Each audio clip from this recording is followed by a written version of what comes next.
Okay, Tales of Shire review part 2. I was just explaining that in the game there are 4, abilities you have. There's farming, fishing, cooking, and foraging. Foraging, there we go. And each of the 4 comes with a club you join. And I should explain, so there's like this little board with quests for each club that you can do, and fulfilling a quest gives you more XP than just going out foraging on your own. And I have some problems with that, because so you pick up those quests, but you have a limit. You can pick up a maximum of 10 quests at any given time. So you have 4 different things you want to pick up quests for to level them up. But you only have 10 quest slots, so you sort of need to budget what you want to do. And depending on which quest you're going to tackle, like which ability you're going to tackle, it might take you a little bit to fulfill the quest. So essentially you're locking yourself out of a couple of spots for days.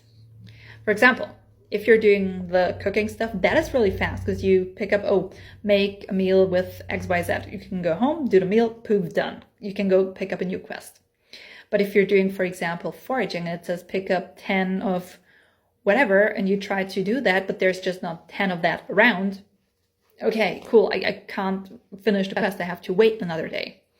And this actually is even more annoying the higher level you become, because the higher level you become, the more difficult or demanding those tasks are. So it'll be like cook a recipe of, 5-star quality, for example. Which with cooking, okay, I feel like I have a certain amount of influence on that, so I can actually achieve that. I can use, better ingredients, make sure the meal is cooked just right, so I can actually achieve what the task is asking of me.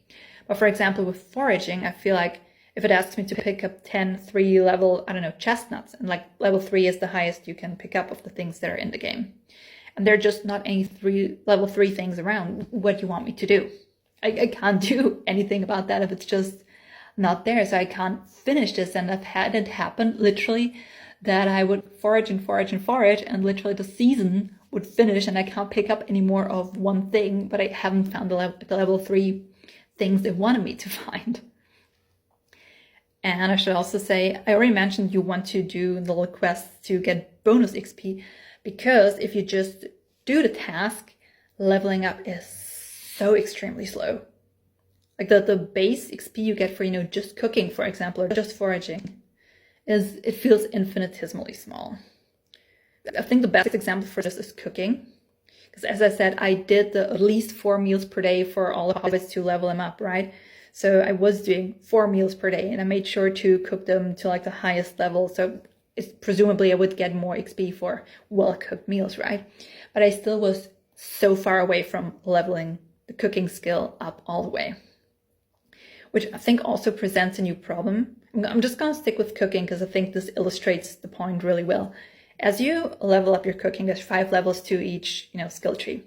You unlock new like tools for your kitchen, I'll call it, because there's, there's a cutting board, there's a frying pan, there's a mixing bowl, there's a jar for, like pickling stuff or whatever, and there's a mortar and pestle. Did I miss anything? I'm not sure now. Anyway, so you get the ability to prepare more of your ingredients and to prepare them in different ways. However, the thing is, it takes you so long to unlock these things, you do not need them anymore. Because as I said, I have all my hobbits leveled up all the way. So what am I cooking for now? There is no point to cooking. By the time cooking is actually the one thing so far that I managed to level up all the way. But at the point I got to level 5 and got my final ability, I do not need this anymore. This is completely pointless. There is no reason whatsoever for me to cook a single meal now. Everybody is level up. What am I doing this for? The cooking skill is level up. I don't need the XP. So what did I unlock this for? Nothing.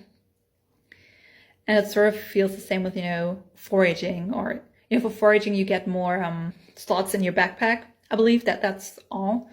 And again, it just feels like, I already did everything in the game. What do I need this for?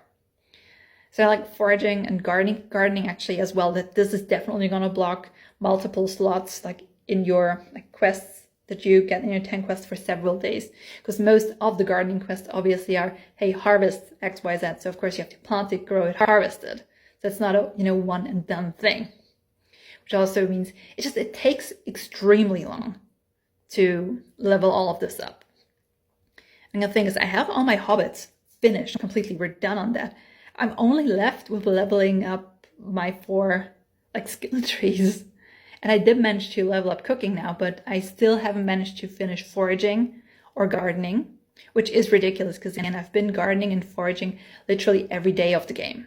And while I may not have cooked meals every day in the beginning, those 2 things I have been doing constantly from the start of the game every single day, and I'm still not maxed out there. And again, by the time I would presumably finish this, what do I need this for? There is no point to it anymore. Granted, with fishing, I'm still somewhere between levels 2 and 3, but I've not been doing a lot of fishing, so granted, I'll give it that. But everything else, it's ridiculous how long it's taking you to level everything up. Because it just, by the time you level it up, it's pointless.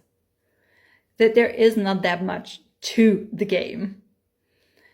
And that's essentially, that's my gripe with it, because at this point, I think I've put, 50, 60 hours thereabouts into the game. So I do feel like I've given it more than a fair shot. And you know what? The only reason I've put this many hours into this game is because I paid the money for it, and I feel like I need to keep playing it to get my money's worth. Because literally, if I had stopped after the main quest, I'd be like, yeah, what the fuck did I pay all this money for? So I just kept playing, even though it's been extremely repetitive, not to say boring. And the thing is, obviously you're going to compare the game to similar games like Stardew. As I said, I put over 600 hours into Stardew. I keep going back to that game, keep starting a new save because it's fun, it's enjoyable. Whereas with Tales of the Shire, I would not want to start a new save. I don't even want to keep going with the save I have, because it feels like there's nothing interesting to do, nothing motivating to do. There is not enough content. There is not enough interesting things there, especially not for the price that it comes with. I think it's 3 times, if not more, 3 times as expensive as Stardew. And I have no inclination whatsoever to put more time into Tales of the Shire. So honestly, I really think unless the developers put more stuff into the game, update it or something, it is not worth the price they're asking for, not nearly. And that's sort of sad, because the game in itself isn't bad. What we have is cute. It's just that the pacing is off, because you unlock the stuff at a point where you don't need it anymore, which also circles back to the point that there is not enough content in the game. Because why am I already done with all this stuff? Why? So yeah, unfortunately, I'm disappointed with the game. I was so excited for it to come out, but it's been a bit of a letdown. Mainly because it's overpriced. If this had been significantly cheaper, I would have been like, oh yeah, this was cute, played it, was nice. But honestly, for this price tag, I'm very disappointed. I'm sorry. I guess I'll just keep going back to Stardew now and start a new save on that. Yeah, okay, that is my rant over. Thank you for listening.